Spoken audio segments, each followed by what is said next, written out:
नमस्कार दोस्तों, मैं हूं नितिन गुप्ता। चलिए आज हम बात करने वाले हैं सिस्टमैटिक विड्रॉल प्लान। किस तरीके से आप सिस्टमैटिक विड्रॉल प्लान एक एसडब्ल्यूपी करके आप अपने हर महीने के खर्चे पूरे कर सकते हो, एक इनकम विड्रॉ कर सकते हो बेसिकली। लेकिन आप जब मैं बात करूं एक एफडी की, जब जहाँ पे सीनियर सिटीजन अपनी एफडी कराते हैं सीनियर सिटीजन सेविंग स्कीम में, लेकिन वहां पे एक लॉक इन लग जाता है, वहां पे फ्लेक्सिबिलिटी नहीं मिल पाती। लेकिन आप एसडब्ल्यूपी का भरपूर यूज करके एसडब्ल्यूपी का बेनिफिट उठा के आप बहुत चीजें इस चीज में बेनिफिट उठा सकते हो, क्योंकि एसडब्ल्यूपी एक फ्लेक्सिबल प्रोडक्ट है जहां पे आप फ्लेक्सिबिलिटी है, जहां पे आप अपने अकॉर्डिंगली आप विड्रॉ कर सकते हो, एक महीने की इनकम विड्रॉ कर सकते हो। अगर आप जैसे कुछ प्रोडक्ट में इन्वेस्ट करके चलते हो, जैसे आप सोचते हो कि रेंटल इनकम के पर्पज के लिए कि एक रेंटल इनकम आती रहे, तो मैं एक फ्लैट ले लेता हूँ जहां पे मेरी इन्वेस्टमेंट भी हो गई, कैपिटल अप्रिशिएट भी करेगा और एक रेंटल इनकम भी आएगी। लेकिन एसडब्ल्यूपी के थ्रू अगर आप मैं कंपेयर करूं एसडब्ल्यूपी के थ्रू, तो उसमें कितना बेनिफिट रहता है और एक रेंटल इनकम में क्या बेनिफिट रहता है। देखिए, सबसे पहले अगर सपोज आप एसडब्ल्यूपी करते हो, एक सोचते हो कि आप मैं एक फ्लैट ले लेता हूँ जहां पे मैं मानता हूँ कि 2 से 2.5%, 2.5 से 3% रेंटल यील्ड है जो हर महीने इनकम आती है, आपकी मंथली इनकम आएगी। रेंटल इनकम पे लगा के है प्रॉपर्टी ले लिया आपने और कैपिटल भी अप्रिशिएट करेगी। अगर आपने फ्लोर लिया है तो वो डेप्रिशिएट भी करता है टाइम के टाइम है। अगर आपने लैंड परचेज करी है, उस पर कंस्ट्रक्शन करोगे आप बेसिकली है, फिर आप उसे रेंट पे चढ़ाओगे, तो आपको सारी कॉस्ट लेके चलना पड़ेगा कि लैंड कितने की पड़ी और उस पर कंस्ट्रक्शन कॉस्ट लगी और फिर कितनी रेंटल यील्ड आ रही है, मुझे उस हिसाब से सब कुछ कैलकुलेट करके चलना पड़ा। तो मोटा मोटी हम मान के चलते हैं 2 से 2.5% यील्ड मिलती है, ठीक है। तो अब चलिए उसका एग्जाम्पल लेके चलते हैं, एसडब्ल्यूपी के थ्रू समझते हैं कि पास्ट में एसडब्ल्यूपी ने कैसे परफॉर्म करा है। तो मैं आ गया हूँ एसडब्ल्यूपी पे। चलिए एक एग्जांपल, सिंपल सा एग्जांपल लेते हैं। एक यहाँ पे मेरी कोई रिकमेंडेशन नहीं है, मैं जस्ट एक कैलकुलेटर का यूज करके आपको बताता हूँ कि किस तरीके से डीएसपी म्यूचुअल फंड का एक फंड था जहाँ पे मैं एसडब्ल्यूपी कैलकुलेटर आपको बोल रहा हूँ है। देखिए कितना बड़ा बेनिफिट हो सकता है अगर मैं डीएसपी एग्रेसिव हाइब्रिड फंड, एक एग्रेसिव हाइब्रिड फंड जिसमें 35 से लेके 20% तक डेप्थ में पोर्शन रहता है और 65% से लेके 80% तक इक्विटी में रहता है, प्योर इक्विटी में। तो इस तरीके से ये मिक्सअप फंड है, हाइब्रिड फंड, जहां पे डेप्थ का पोर्शन भी होता है और इक्विटी का भी पोर्शन होता है। सपोज इस फंड में डीएसपी एग्रेसिव फंड की हम हिस्ट्री देखते हैं कैसे इसने परफॉर्म करा है। ठीक है, सपोज एक एग्जांपल लेते हैं 10 लाख रुपए है। अगर कोई 10 लाख रुपए निवेश करके चलता है, ठीक है। मैं ये 10 लाख का क्यों लेके चल रहा हूँ निवेश, ये फंड आया था 1999 में बेसिकली। ये फंड जब लॉन्च हुआ था 1999 में, तो हम उसी के अकॉर्डिंग मानते हैं। उस टाइम पे अगर किसी ने डीएसपी एग्रेसिव फंड लेते हैं, एक minute, DSP aggressive hybrid fund regular plan, ये वाला, ये 1999 में फंड आया था है, 26 मई 1999, और तब से आप एसडब्ल्यूपी करते हैं इसमें। आराम से देखिएगा वीडियो, बिल्कुल समझिएगा एक एक चीज।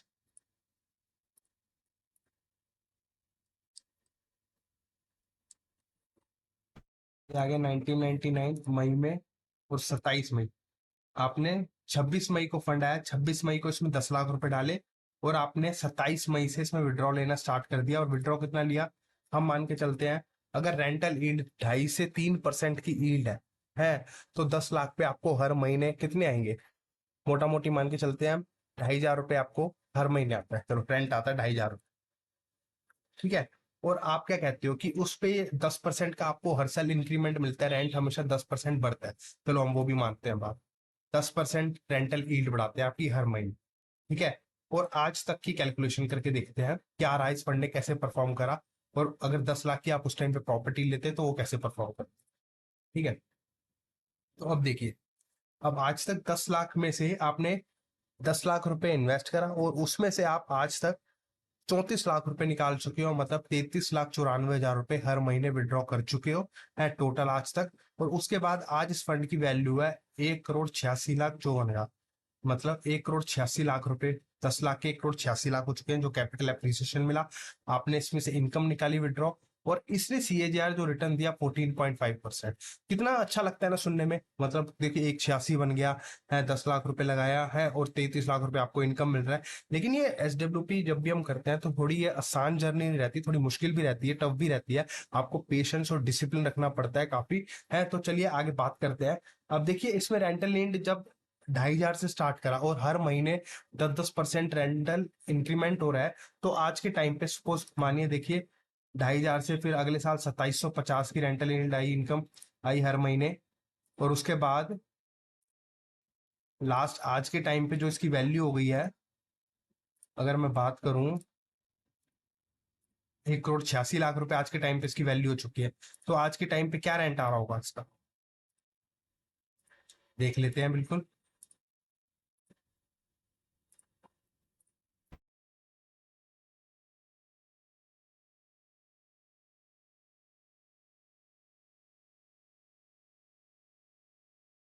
ठीक है, आज के टाइम पे 1,86,00,000 रुपए वैल्यू है और इस टाइम पे आप इसमें से रेंट विड्रॉ जो कर रहे हो, आप हर महीने इनकम निकाल रहे हो 30,000 रुपए। 2,500 से स्टार्ट करा, आज के टाइम पे इससे में से इनकम निकल रही है आपकी 30,000 रुपए। 30,000, सोचो 30,000 रुपए रेंट आज के टाइम पे आपने फ्लैट लिया है, एक बिल्डर फ्लोर लिया है। 1 करोड़ का अगर बिल्डर फ्लोर लेते हो उसमें 20 से 25,000 रुपए रेंट आता है, और वो भी रेंट हुए तब वो कंटिन्यू, ये तो कंटिन्यू आपको इनकम आती जा रही है। लेकिन रेंटल में जरूरी नहीं है कि आपको कंटिन्यू रेंट आता जाए, कई बार वैकेंट टेनेंट होता नहीं है, कई बार किराएदार मिलता नहीं है, और हर साल आपको एक मेंटेनेंस कॉस्ट भी देना पड़ता है। और जब नया किराएदार आता है तो आपको मेंटेनेंस करना पड़ता है, प्रॉपर्टी को मेंटेन करना पड़ता है, दोबारा से पेंट वगैरह कराना पड़ता है, दोबारा से प्रॉपर इंटीरियर सही करना पड़ता है, तो उसमें खर्चा लगता है। लेकिन यहाँ पे आप सिर्फ विड्रॉ करे जा रहे हो इनकम, ये सब टेंशन ही नहीं है आपको। और सपोज 1,86,00,000 रुपए हो गई है वैल्यू है, लेकिन आपने वो 10 लाख रुपए जो इन्वेस्ट करे उस टाइम पे है प्रॉपर्टी में, जरूरी नहीं है उसकी 2 करोड़ रुपए वैल्यू हो गई होगी। आज से 25 साल पहले अगर इन्वेस्ट करा 2 करोड़ रुपए, अगर आपने सही लोकेशन पे करा है सही बेस्ट जगह करा है, तो एक बार को हो सकती है। लेकिन आपने एक नॉर्मल ऑन एंड एवरेज जगह करा है तो इतना अप्रिसिएशन नहीं हुआ होगा, बेसिकली ये देखा जाता है। लेकिन हाँ, मैं ये नहीं कहता प्रॉपर्टी नहीं लेनी चाहिए, प्रॉपर्टी लेनी चाहिए। आप एसडब्ल्यूपी के थ्रू भी बेनिफिट उठा के आप प्रॉपर्टी ले सकते हो, प्लान कर सकते हो। अगर एसडब्ल्यूपी आपको कॉन्सेप्ट समझना है तो आप इस पे रिसर्च कीजिए, ढंग से समझिए कि एसडब्ल्यूपी जितना कहने में आसान है उतना आसान है नहीं। यहाँ पे आपको डिसिप्लिन प्रॉपर रखना पड़ेगा, है समझना पड़ेगा फंड कैसे परफॉर्म करता है। अब चलिए इस फंड की बात करते हैं, इस फंड ने परफॉर्म कैसे करा। ये तो एग्रेसिव एक हाइब्रिड फंड था। देखिए जब मार्केट गिरी थी तब कैसे फंड ने परफॉर्म करा।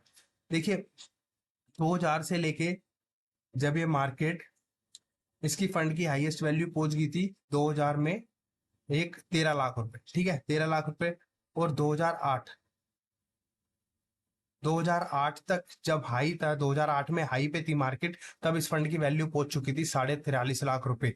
तब तक आप निकाल चुके थे इस फंड में से 3,85,000 रुपए, ठीक है 3 लाख ना। लेकिन जब क्रैश आया, जब 2008 में मंदी आई थी, तो उसके बाद इस फंड की वैल्यू हो गई थी, क्रैश में आ गया था ये फंड, आ गया था 26 लाख रुपए।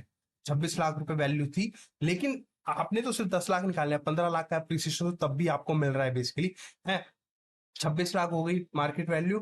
फिर अगेन हाई गई मार्केट, फिर जब 2016 में गिरी थी मार्केट, तो मार्केट जब 26 लाख से वापस हाई पे गई थी मार्केट, 26 लाख से इस फंड की वैल्यू चली गई थी 48 लाख रुपए। 48 लाख रुपए की फिर मार्केट क्रैश हुआ था, तो 2016 में इस फंड की वैल्यू आ गई थी लगभग 44 लाख रुपए, 44,71,000 रुपए है। और 2016 में 2015 के आसपास इस फंड की वैल्यू पहुंच गई थी 70 लाख रुपए है। और जब कोविड आया, कोविड से जस्ट रिसेंट पहले, कोविड आने से पहले इस फंड की वैल्यू पूरे 1 करोड़ रुपए थी, और कोविड के क्रैश में इस फंड की वैल्यू थी 80 लाख रुपए, मतलब 20% डाउनफॉल था। 80 लाख रुपए तब भी वैल्यू थी। लेकिन सोचो आपने 10 लाख रुपए इन्वेस्ट करा, 8 गुना आपको अप्रिसिएशन तब भी मिल रहा है मार्केट गिरने के बाद। और अब इस टाइम पे रिसेंटली जब मार्केट आई थी तब इसकी वैल्यू थी 1 करोड़।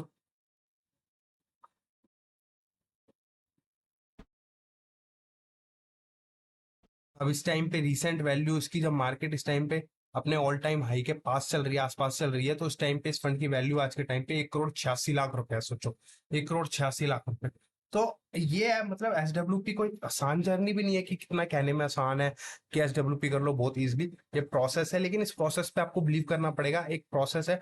मार्केट डाउन जाती है, मार्केट ये नहीं है कि आप हर साल आपको कंटिन्यू रिटर्न देते जा रही है, जैसे एफडी में हर साल जुड़ते जाते हैं, लेकिन एसडब्ल्यूपी में ऐसा नहीं होता, इक्विटी में ऐसा नहीं होता, इस मार्केट में ऐसा नहीं होता। इस मार्केट में बेसिकली जब मार्केट 10% गिरती है, तो अगले 4-5 साल में देखा गया है कि ज्यादातर मार्केट 3-3 गुना हो जाती है एकदम से मार्केट जब गिरती है। तो अगर 50% करेक्शन आया तो अगले 5 साल में मार्केट 3 गुना हो जाती है, 3 गुना उठ जाती है मार्केट है। तो ये चीज हो गया कि ये चीज देखा जाता है मार्केट में एकदम से जो वॉलेटिलिटी है ना, बहुत तेज वॉलेटिलिटी आती है, इसके कारण ये रिटर्न बेसिकली बन पाता है। बेसिकली हम सोचते हैं कि वॉलेटिलिटी ना आए और वॉलेटिलिटी इग्नोर की जाए, अगर सिंपल मार्केट रहेगी तो आप पैसा बना ही नहीं पाओगे इसमें बेसिकली, है। क्योंकि आप जब भी महंगे में आप प्रॉफिट बुक कर रहे हो, एक तरीके से आप एसडब्ल्यूपी कर रहे हो ना, मार्केट ऊपर ही ऊपर जा रही है तो आप महंगे पे प्रॉफिट बुक कर रहे हो तो आपकी यूनिट्स कम बिक रहे हैं। लेकिन आप जब मार्केट डाउनफॉल में है, जब 20-30% गिर गई है, लेकिन तब भी आप ज्यादा क्वांटिटी में अगर एसडब्ल्यूपी कर रहे हो, विड्रॉ कर रहे हो, तो आपकी यूनिट ज्यादा बिक रहे हैं उस टाइम पे। अगर आप ये भी प्लान कर सकते हो कि आपके पास अगर कोई इमरजेंसी फंड है इमरजेंसी फंड है, आप वहां से एसडब्ल्यूपी अपनी स्टार्ट कर सकते हो उस टाइम पे और वहां पे स्टॉप कर दो। और जब मार्केट यहाँ पे ठीक हो जाए, है, जब मार्केट वापस अपने रिकवरी हो जाए, रिकवरी मोड में आ जाए, तब आप वापस इमरजेंसी फंड से रोक के फिर एसडब्ल्यूपी यहाँ पे करना स्टार्ट कर दीजिए। और जब मार्केट यहाँ पे तेजी बना ले, मार्केट बेसिकली है, मार्केट यहाँ पे अच्छा आपको रिटर्न दे दे उस टाइम पे, तो यहाँ से थोड़ा प्रॉफिट बुक करके थोड़ा मोटा अमाउंट वापस इमरजेंसी फंड में ट्रांसफर कर दीजिए, जहाँ पे एक 6-7% का एनुअल रिटर्न आता ही है, फिक्स्ड आता है ऐसे फंड्स में, डेप्ट म्यूचुअल फंड्स में। तो इस तरीके से आप प्लान कर सकते हैं एसडब्ल्यूपी। एसडब्ल्यूपी मतलब सिंपल सा कॉन्सेप्ट नहीं है समझने को, इसमें आपको प्रॉपर मेहनत करनी पड़ेगी, हार्डवर्क करना पड़ेगा और समझना पड़ेगा कैसे प्रोसेस काम करता है, मार्केट किस टाइम पे कैसे हमें रिएक्ट करना है। बेसिकली मार्केट तो आपको पैसा बना देगी, लेकिन आपको अपने ऊपर कंट्रोल रखना है कि मैं कैसे रिएक्ट करूंगा उस टाइम पे, कि जब फंड की वैल्यू ज्यादा मेरी गिर जाएगी या ज्यादा नहीं गिरेगी या ज्यादा ओवर वैल्यू हो जाएगी, तब मैं कैसे परफॉर्म करूंगा और कैसे एसडब्ल्यू पे विड्रॉ करूंगा।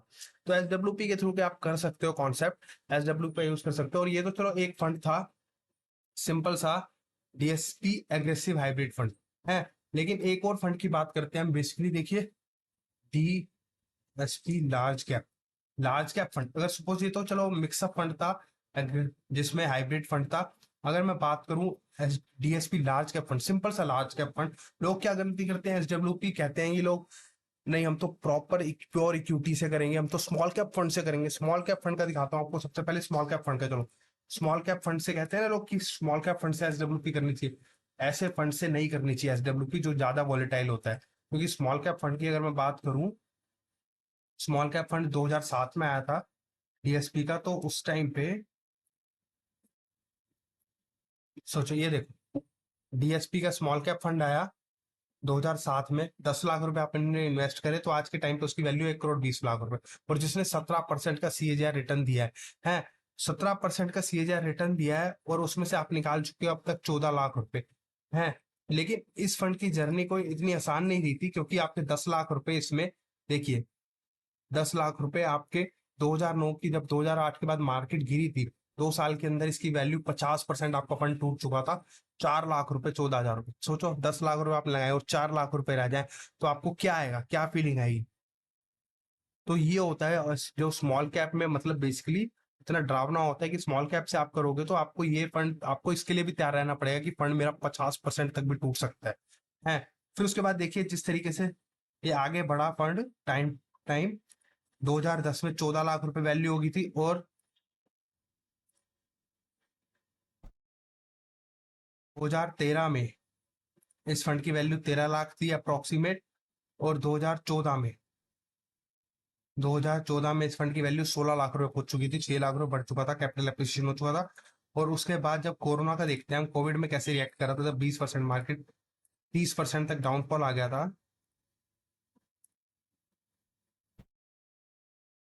तो कोविड के टाइम पे इस फंड की वैल्यू थी उस टाइम पे 31 लाख रुपए।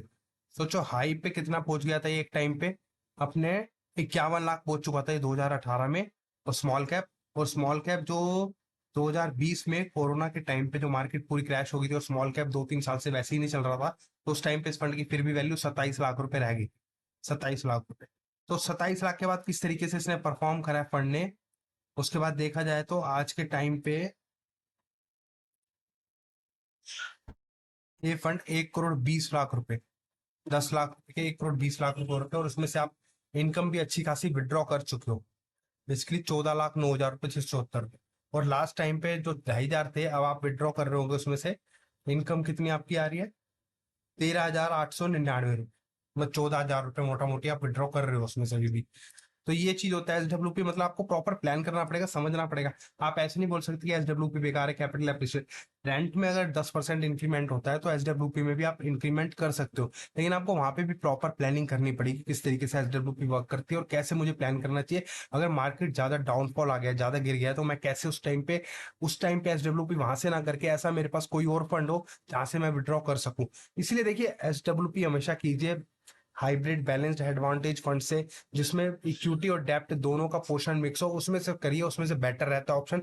चाहे रिटर्न भले ही कम आए, हमें सेफ्टी भी चाहिए, हमें कंट्रोल भी चाहिए, हमें ज्यादा वॉलिटिलिटी नहीं चाहिए जब आप एसडब्ल्यूपी कर रहे हो। हाँ, आपने लॉन्ग टर्म के लिए पैसा निवेश करा हुआ है तो अब आपका 20-30 साल का नजरिया है, जहां पे आप एसडब्ल्यूपी नहीं कर रहे, सिर्फ निवेश कर रहे हैं, तब आप वहां पे रिस्क ले सकते हो, तब आप वहां पे ज्यादातर स्मॉल कैप की कैटेगरी में जा सकते हो या मल्टी कैप पे जा सकते हो, क्योंकि वहां पे आप विड्रॉ नहीं कर रहे हो, वहां पे आपके पास टाइम है बेसिकली, तो वहां पे आप वॉलिटिलिटी झेल सकते हो बेसिकली। तो इस तरीके से आप निवेश करके चलिए, मतलब एसडब्ल्यूपी बहुत अच्छा कॉन्सेप्ट है। आने वाले टाइम में एसडब्ल्यूपी लोग करना स्टार्ट करेंगे। एसडब्ल्यूपी जब समझ गए ना लोग, आज के टाइम पे लोग समझ चुके हैं कि एसआईपी क्या है। एसआईपी एक तरीके का प्रोसेस है, किस तरीके से पैसा जोड़ा जा सकता है, किस तरीके से वेल्थ भी बनाई जा सकती है और पैसा कंपाउंड भी हो सकता है। और यही कुछ टाइम बाद, 10 साल बाद, एसडब्ल्यूपी लोगों को समझ आया किस तरीके से एसडब्ल्यूपी करना चाहिए, एसडब्ल्यूपी कितना बेनिफिशियल रहने वाला है अपने लिए। तो इस तरीके से आप प्लान कीजिए। बाकी अगर आप भी करना चाहते हैं तो आप अपने म्यूचुअल फंड डिस्ट्रीब्यूटर से एडवाइस ले सकते हैं, और आप हमारे थ्रू करना चाहते हैं तो आप हमारे थ्रू भी कंसल्ट कर सकते हैं। नमस्कार।